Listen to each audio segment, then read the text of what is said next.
we're back. This is Hello. Gushers episode 4, finally. Today we have Molly Jones with us. Molly, if you could introduce yourself and speak about what you're bringing in today. Yeah, sure. So I play the saxophone and the flute here in Chicago. I also spend a lot of time in Ann Arbor, Michigan, so I kind of go back and forth. And I'm one of the curators of the improvised music series Elastic Arts. That's a lot of what I do these days. Curating? Curating Or going back and forth? And going back and forth between Chicago and Ann Arbor, yes. And what do you do in Ann Arbor? Doing a PhD in electronic music over there. So Fascinating. And when you curate Elastic Arts, what sort of things are you curating over there? I am a shiny object person, so I kind of just, when I see somebody play and I'm like, ooh, they're doing a cool thing, I kind of just grab them. Yeah. So I just kind of mix and match people, but I try to be conscious of both acoustic and electronic and electroacoustic musicians who are in town and people who have practices that heavily rely on improvisation that aren't necessarily core parts of like a free jazz community, but who improvise all the time. Yeah. Well, excellent. What did you bring in? I have this book. I'm going to hold it up. I don't know if it's very legible. I'm going to talk about Nicole Mitchell Gantt. Nicole Mitchell. Yeah. Nicole Mitchell is my favorite improvising flute player. And also, I was fortunate enough to have her as my master's degree advisor. I didn't know that. Yeah, I studied with her for 2 years at the University of California, Irvine, which was a total serendipity and just an absolute joy. Yeah. And also, I just read her book, Mandorla Letters. So she's been on my mind, and I wanted to talk about her. So I guess for folks who aren't familiar with Chicago, who don't know the art of Nicole Mitchell, like how would you like to frame who Nicole is?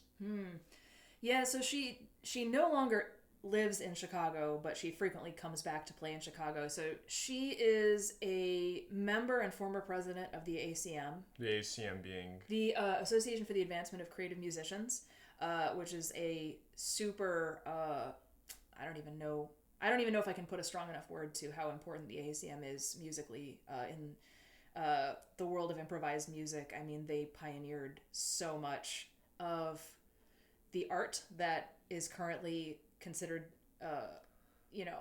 improvised music. Yeah. Yeah. As an organization, and they were really, really innovative and really key both in their organizational structure in trying to promote original Black art forms in Chicago and promoting individual artists and themselves as a collective. And so she was a member of that from a very young age and also as a former president of it. So she has a very strong connection to Chicago. So she was running things. She was running things for a while there, yes. She has a very strong connection to Chicago. She currently is a professor at the University of Virginia and has a farm, so that's amazing. But she still comes back to play in Chicago a lot. And that's her Chicago connection as far as I'm aware. What did you want to play from Nicole Mitchell? I picked a track from her album Mandorla Awakening II, which she is prolific and she has a ton of projects that include collaborations with artists of a lot of different practices and not just instruments, but different musical traditions, different some people who wouldn't necessarily consider themselves part of the music community, poets, performance artists, dancers. And she has an ensemble called Black Earth Ensemble that's a core of what she does with her collaborations. And Black Earth Ensemble is the ensemble performing Mandorla Awakenings II, but that ensemble kind of morphs and amoebas its way around depending on what she has in mind for a particular project. And she tries to have people in her ensembles who are different aesthetically, different in terms of tradition, different in terms of practice, and she wants to create a positive, syncretic experience where everybody can bring themselves, but also make something that's unified. So it's music that's written for this one person at this time.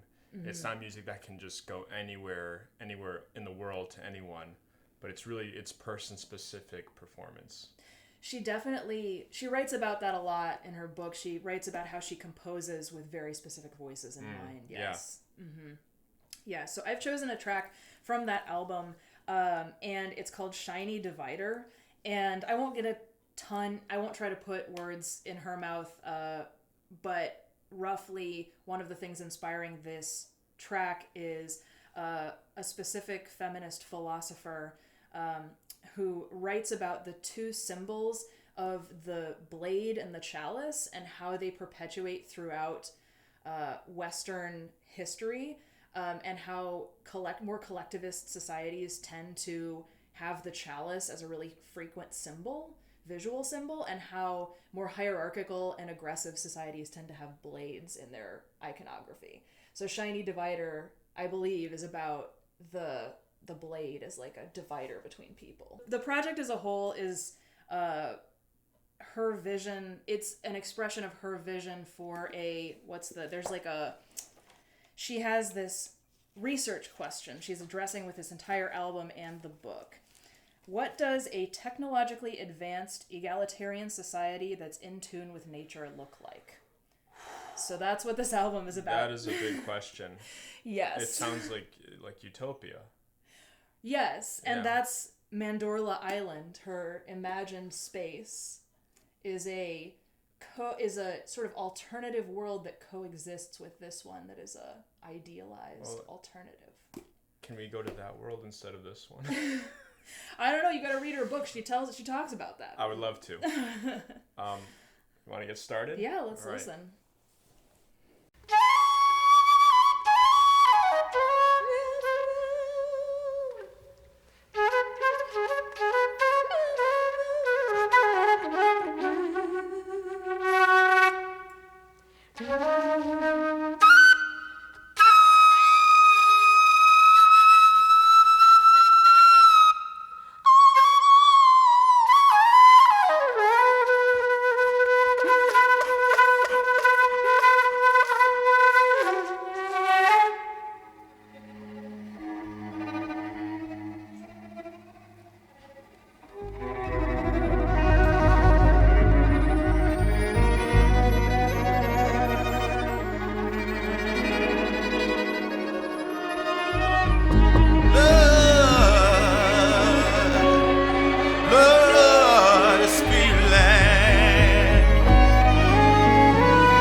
Our blood spilling.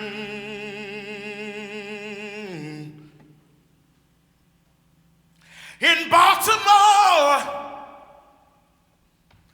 in Ferguson, Chicago, and Naples.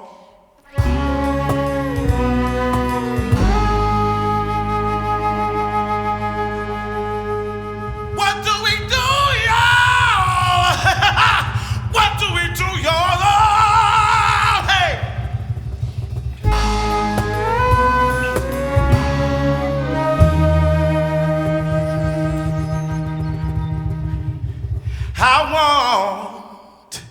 I wanna pick up my blade.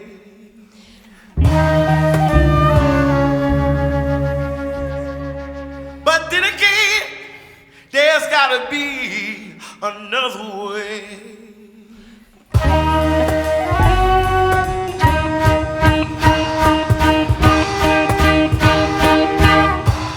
This is not a story.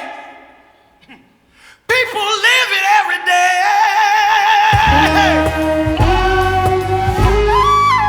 Waiting for the bus in the morning. Thankful for a job for the moment.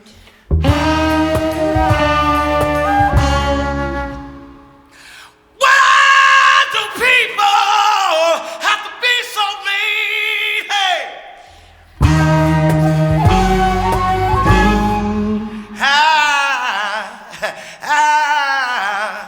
I wanna pick up my blade.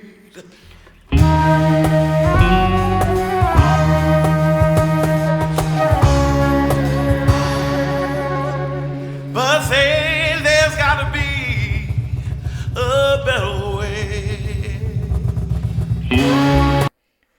Oh my goodness. Yes. What a statement. The narrative that gets woven through the album is sort of non-linear, but that's to me, a key part of the story that the album is telling. So what's this part of the story? This is I was just flipping through here. This track, she says, I was curious, could I envision a diverse, egalitarian, utopian world in tune with nature to merge with our present dystopic world? Sort of feels like to me, it feels like the internal struggle of living in this existing world and feeling like getting pulled into the violence of it and resisting. So is the band, are they inside of this world? Are they inside the discourse, or are they commenting on it? That's a great question. See, I'm thinking about the singer, and there is so much gusto in the singer's voice. And I'm thinking, like, are they being pushed or pulled or observing? Right? What world are they inhabiting? Yeah. Yeah, I feel like the answer might just be yes. All of the above. I don't know. Nicole has a solo in the beginning. She leads it in, and the band comes in. Now, do you think, is this a chart? Did she write the lyrics? Did she write the song? Because you have there's kind of like an A-B going on, a call and response between the singer doing the verse and then the band coming in with their 3/4. Yeah, right? I mean, I don't know on this exact, like, I have not seen the score for this track. Right. She has scores for some of the other tracks from the album that she's published, and my understanding is that this is a collaboration, very much a collaboration with Avery R. Young, who is the vocalist. And so I'm not sure if Avery or if Nicole wrote the words. Yeah. But she has this musical concept of together, not together, which I think I mentioned to you earlier, which is the idea that she writes a core of material, which she often notates, and she'll specify, like, it'll be a segment of music, and she'll specify some text directions in addition to the notated music, but the idea is that each person is bringing their authenticity to how they interpret that notation. Love that. Yeah. Yeah, I do too. So she knows each person in the band, what they're able to do. Just here's like a couple notes for you, but also make it your own and bring your individual unique self into the music. Right. It's sort of a reflection of the philosophy of how do we coexist as different people without erasing those differences. Yeah. When we were in the other room, we were talking about notation and the precision of notation, how that is like there's a cultural value system associated with that. Yeah. Am I notating everything precisely so I can give it to anyone and get the same result? Or am I doing it loose enough where my identity is in there, but it's open enough that anyone can filter this through their own experiences and get something compelling that fits with the rest of the band? Yeah, it definitely feels like the latter. It's very much about the personal approach to whatever it is she's written. She's writing it knowing that these people are going to bring their personal approach. I was going to say maybe I should shout out the other people who are on this track. So this is Tamika Reed, Nicole Mitchell, obviously, Tamika Reed, Jovia Armstrong on percussion, Renee Baker, Alex Wing on guitar, Tatsu Aoki on bass, Avery R. Young, vocalist, Kojiro Umezaki on shakuhachi, Ulysses Jenkins contributed video practice. This is like a who's who of Chicago music. Yes. Yeah. That tends to be often who works in Black Earth Ensemble, yes. I know Renee Baker is getting the Elastic Achievement Award this year. Yeah, that's right. She is. So that's very exciting. We're going to celebrate her in a month or two. Yes. In May at Elastic, yes. It's going to be a great day. Yeah. And then there's also, like, there's a dance component to this. Sharon Ray is part of it. So there's other visual contributors to this as well. But yeah. Should we go on to the next clip? Or yeah, the other clip I brought in is super different and from a totally different album that I think is so cool. It is an album called Duo with Deer Isle. Deer Isle is a place in Maine, which I wish I knew more about. She was doing an artist residency at this sort of remote island space, and she recorded herself doing duos with the beings and surroundings of the isle. So this is her solo. This is called Daywater Flute. Daywater Flute. Daywater Flute. You ready? Yeah.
She's kind of shredding in there, like with this water. Yes. Yeah.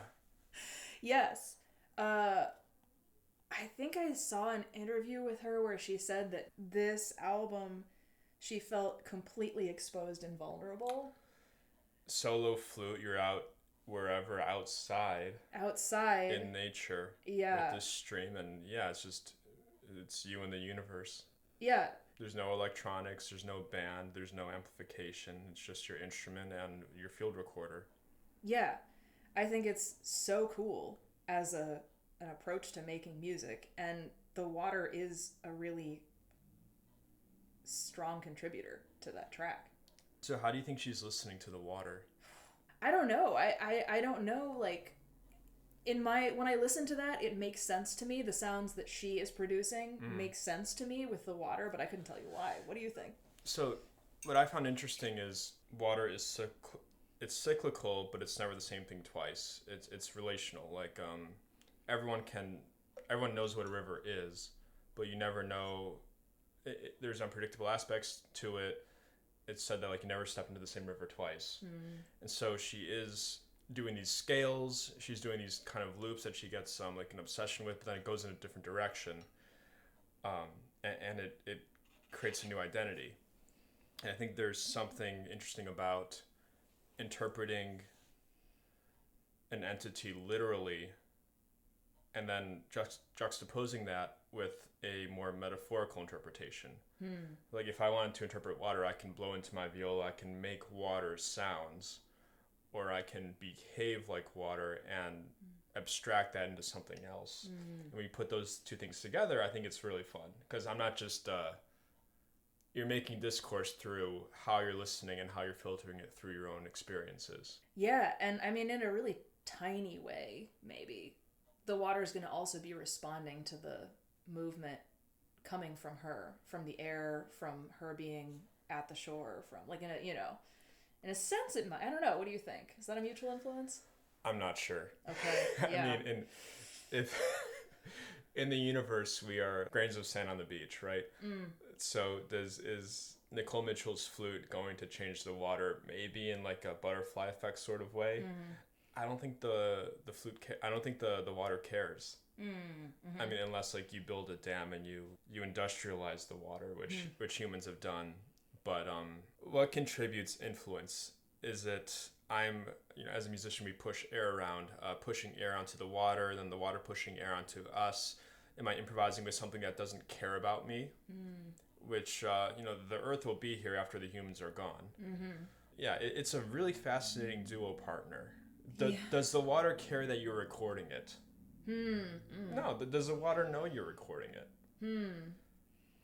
I mean, yeah, that's a great question. And like, it's easy to project, to either deny that the water has agency or awareness. It's also easy to project our own human notions of awareness and consciousness and agency onto We can anthropomorphize the water. We can anthropomorphize the water, but that isn't really like meeting the water. No, it's not meeting the water where it's at. The water, it's the water's the water. The water's the water. It feels to me like she's meeting the water where it's at, which I think is lovely.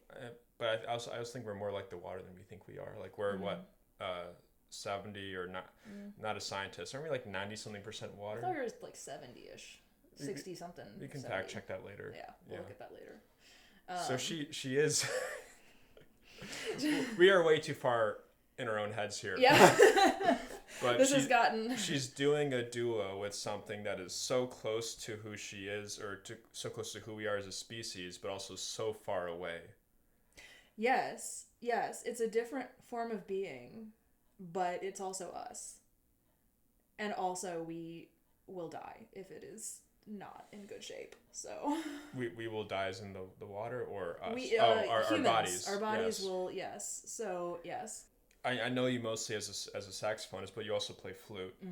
So can you speak about the techniques that she's doing? It's like I saw like on the first track we listened to during her intro, she's doing some crazy things with that flute. Like you can't tell if it's her voice or the instrument. There's a lot of like very subtle breath involved. Like it's not like totally percussive, but the way she's shaping timbre is incredible. I think she must have absolute control over every aspect of the textures and timbres of that instrument. And I love hearing her voice too. She cultivates her voice in the same register as the flute so that she can smoothly transition between singing and playing. And also even in this daywater piece, you can hear in some of the note transitions, like with wind instruments, you do something called voicing, where you try to train yourself to shape your throat in such a way that it would produce a vowel sound kind of like what you want the instrument to produce. Right. And you can hear in the transitions between sections and some of the glides that it's her throat doing the transition, and it's not like some trick with her fingers and the instrument itself. It's like she is voicing a lot of the shapes of those notes. So a lot of it lives in that part of her practice. That is so cool. It's so cool. She's so good. She's the best. I know you gotta run, but thank you so much for bringing this in. Thank you, Scott. This was fun. I learned a lot. I hope you all learned a lot. Nicole Mitchell, thank you for everything you do. Yes, thank you for being an amazing inspiration and author and flute player. Yeah. All right, cool. Cool. We'll leave it there.